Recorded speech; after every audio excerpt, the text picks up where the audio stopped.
આ તરફ નર્મદાના જરવાણી ગામે ગાંજાના ગેરકાયદે વાવેતરનો પર્દાફાશ થયો.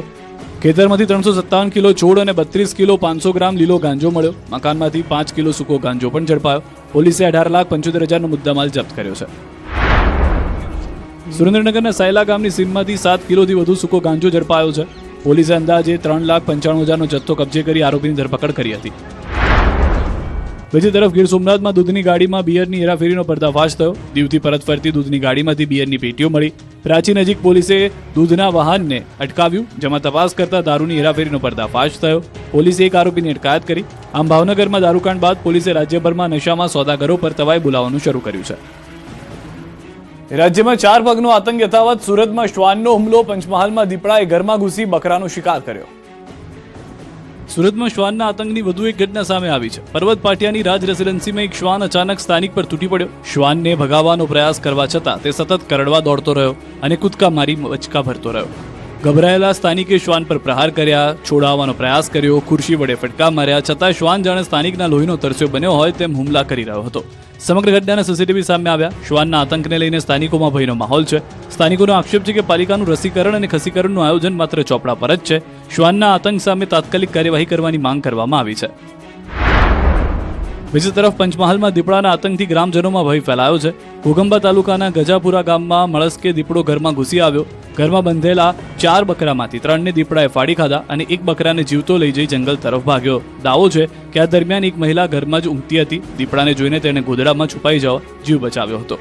મહત્વનું છે કે 3 દિવસ અગાઉ પણ દીપડો બાળકીના ખાટલા નજીક પહોંચ્યો હતો. છેલ્લા 1 સપ્તાહથી રહેણાંક વિસ્તારમાં દીપડાની અવરજવરથી ગ્રામજનોમાં ભયનો માહોલ છે. દીપડાને પાંજરે પૂરવાની ગ્રામજનોએ માંગ કરી છે. ગીર સોમનાથના ગીર ગઢડામાં શિકારની શોધમાં સિંહ પરિવારની લટાર કેમેરામાં કેદ. ગીર સોમનાથ જિલ્લાના ગીર ગઢડામાં મોડી રાત્રે સિંહ પરિવારે લટાર મારી. નવાપરા વિસ્તારમાં શિકારની શોધમાં સિંહ, સિંહણ અને સિંહબાળ આવી ચડ્યા હતા. સિંહ પરિવાર રખડતા પશુઓ પાછળ દોડતા સમગ્ર વિસ્તારમાં નાસભાગ મચી ગઈ હતી. જો કે આ દરમિયાન બાઇકમાં સવાર 2 યુવક પણ સિંહની સામે પહોંચી ગયા, જેમણે સમય સૂચકતા વાપરીને પોતાનો જીવ બચાવ્યો. દ્રશ્યમાં જોઈ શકાય છે કે યુવકો બાઇક પર જઈ રહ્યા છે, જેની સામેથી પશુઓ દોડીને આવી રહ્યા છે. શંકા જતાં જ વધારે વિચાર્યા વગર બાઇક ચાલકે યુટર્ન લઈ ચાલતી પકડી, જેની થોડી જ ક્ષણમાં સામેથી સિંહણ આવતી નજરે પડી. જ્યારે અન્ય એક સીસીટીવીમાં સિંહ, સિંહણ અને સિંહબાળ જોવા મળી રહ્યા છે. સુરેન્દ્રનગરમાં રખડતા ઢોરનો આતંક. મહાનગરપાલિકા બન્યા બાદ પણ સમસ્યા યથાવત. સુરેન્દ્રનગર મહાનગરપાલિકા બન્યા બાદ પણ રખડતા ઢોરની સમસ્યાનો ઉકેલ આવ્યો નથી. શહેરના મુખ્ય માર્ગોથી લઈને સોસાયટીના રસ્તાઓ સુધી અનેક જગ્યાએ રખડતા ઢોર અડીંગો જમાવીને બેઠેલા જોવા મળ્યા. 80 foot road, main road, bus stand road, junction road, Ratanpar Rameshwar મંદિર અને જીનતાન રોડ સહિતના વિસ્તારોમાં ઢોરના ટોળે ટોળા દેખાયા. અગાઉ સુરેન્દ્રનગર સંયુક્ત નગરપાલિકા હતી ત્યારે પણ રખડતા ઢોરના પ્રશ્ને ઉગ્ર રજૂઆતો થઈ હતી. શહેર બંધ રાખી રેલી યોજવામાં આવી હતી અને સામાજિક સંસ્થાઓ તથા જાગૃત નાગરિકોએ આવેદનપત્ર પણ આપ્યું હતું. મહાનગરપાલિકા બન્યા બાદ સમસ્યાનો કાયમી ઉકેલ આવશે તેવી લોકોની આશા હતી, પરંતુ સ્થિતિ હજુ પણ યથાવત છે. મહાનગરપાલિકા બન્યા બાદ છેલ્લા 1.5 વર્ષમાં સરકારી ચોપડે અંદાજે 2400 જેટલા રખડતા ઢોર પકડાયા હોવાનો દાવો છે. છતાં મુખ્ય માર્ગો પર ઢોરના અડીંગા જોવા મળી રહ્યા છે. સ્થાનિકો હવે રખડતા ઢોરને કાયમી અને સલામત જગ્યાએ નિકાલ કરવાની માંગ કરી રહ્યા છે. રાજકોટ અમદાવાદ હાઈવે પર મોતની સવારી, બેફામ બાઇક સ્ટન્ટનો વિડીયો વાયરલ.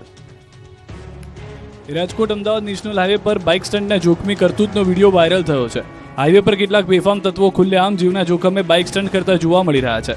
સ્ટન્ટબાજો પોતાના જીવને જોખમમાં મૂકી રહ્યા છે. પોતાની સાથે આ સ્ટન્ટબાજોએ હાઈવે પરથી પસાર થતા અન્ય વાહન ચાલકો માટે પણ જોખમ ઊભું કર્યું હતું. એક તરફ હાઈવે પર સતત પેટ્રોલિંગના પોલીસના દાવા કરવામાં આવ્યા, તો બીજી તરફ જાહેર માર્ગ પર આ પ્રકારના જોખમી સ્ટન્ટ થતા હોવાના વિડીયો સામે આવતા પોલીસની કામગીરી સામે સવાલો ઉઠ્યા. સ્થાનિકોમાં પણ આવા સ્ટન્ટબાજો સામે કડક કાર્યવાહી કરવાની માંગ ઉઠી છે. હવે પોલીસ વાયરલ વિડીયોના આધારે સ્ટન્ટ કરનારા તત્વો સુધી પહોંચે છે કે કેમ તેના પર સૌની નજર છે. આ તરફ સુરતના ડિંડોલી વિસ્તારમાં કાર પલટી ગઈ. કાર ચાલકે સ્ટીયરિંગ પરથી કાબુ ગુમાવતા અકસ્માત સર્જાયો. અકસ્માતમાં કાર ચાલક ઇજાગ્રસ્ત થયો. ઘટના બાદ આસપાસના સ્થાનિકો તાત્કાલિક દોડી આવ્યા અને કાર ચાલકનું રેસ્ક્યુ કર્યું. ઇજાગ્રસ્ત કાર ચાલકને સારવાર માટે હોસ્પિટલ ખસેડવામાં આવ્યો. સદનસીબે અકસ્માતમાં કોઈ જાનહાનિ થઈ નથી. વાયલી દુષ્કર્મ કેસમાં 5 આરોપી દોષિત, તો અમદાવાદમાં હત્યા કેસમાં આરોપીઓને ઘટના સ્થળે લઈ જવાયા.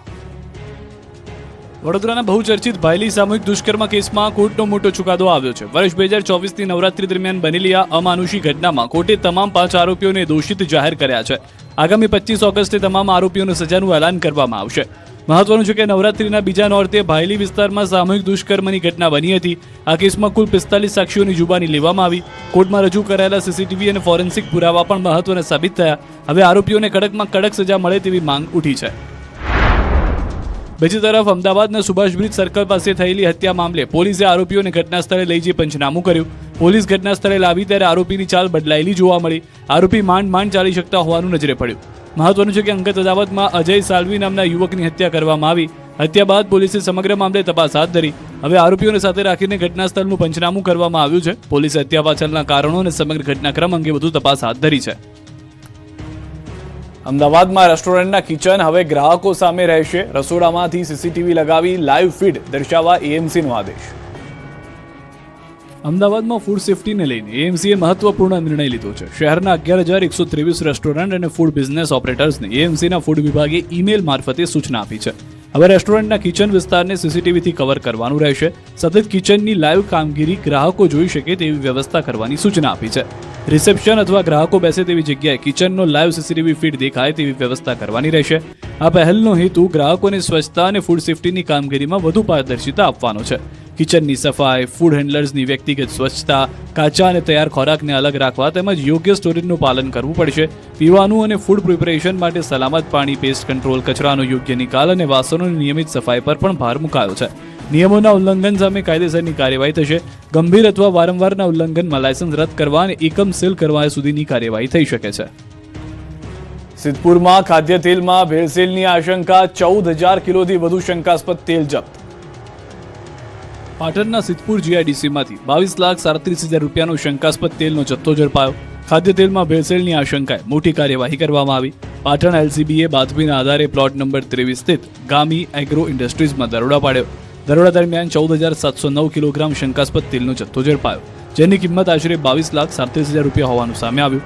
ફેક્ટરી પરિસરમાં 40 ડબ્બા તેલ ઉપરાંત વેસ્ટેજ તેલના 210 ડબ્બા ભરેલી ટ્રક પણ મળી આવી.